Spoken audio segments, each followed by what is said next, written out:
This is The Skunk by Barnett. When I left my house, there was a skunk on my doorstep. I kept very still. I did not want to startle him, but the skunk did not seem scared. Slowly and carefully, I backed away and started down the street. The skunk started right after me. We walked together a few blocks.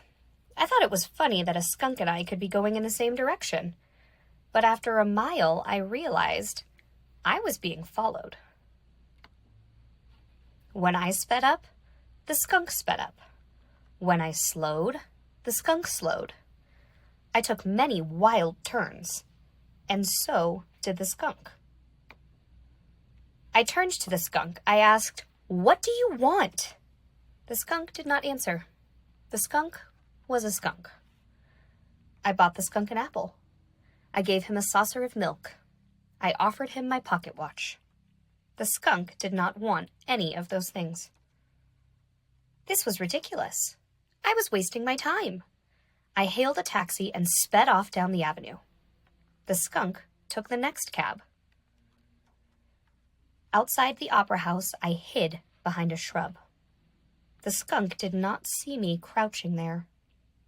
Success! I bounded up the steps and took my seat.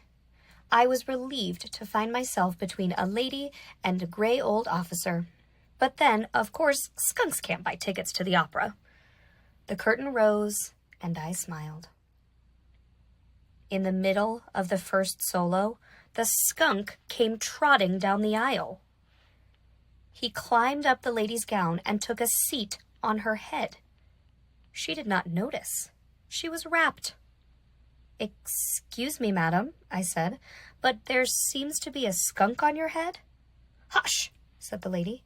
"This is my favorite part. So strange and so sad." I had to escape. I excused myself and hurried out a fire exit. The skunk pursued me across the city.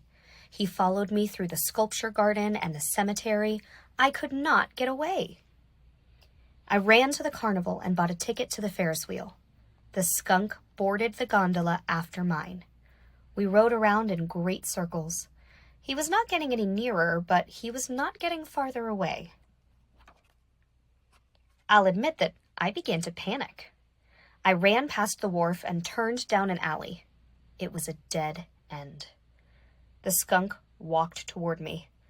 "Go away, skunk!" I shouted, but the skunk came closer and closer. I lifted a manhole and climbed down into the sewers. I hurried underneath the streets. Many times I paused to catch my breath, but never for long. I had to go on. When I came up, I was in a different part of the city. I found a new house. I bought new things. And on my first night, when I opened the bedroom door, guess who was waiting there for me? Nobody. I threw myself a party. I cooked a large dinner. People brought me gifts. And after dessert, during the dancing, I thought about the skunk. What was he doing? Was he looking for me? Was he back in his burrow? Was he following someone else? I left the party to find my skunk. He was not in the alley. He was not in the carnival. He was not beneath the city. I could not find him anywhere. I searched and searched. There was the skunk. I trailed him down the sidewalk, careful to remain hidden. I think I will keep an eye on him and make sure he does not follow me again. The end.